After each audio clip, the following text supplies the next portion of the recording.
Reform تجویز کی ہیں پاکستان پیپلز پارٹی اور پی ایم ایل این نے، اس کے موٹے موٹے نکات آج شاہ محمود نے اسمبلی میں پڑھے بھی ہیں۔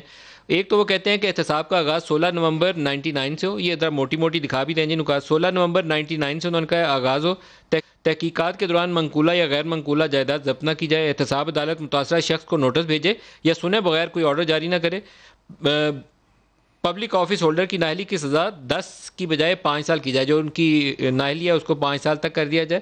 نیب صرف ایک ریفرنس بھیجے جس کے بعد کوئی ضمنی ریفرنس تیار نہ کیا جائے۔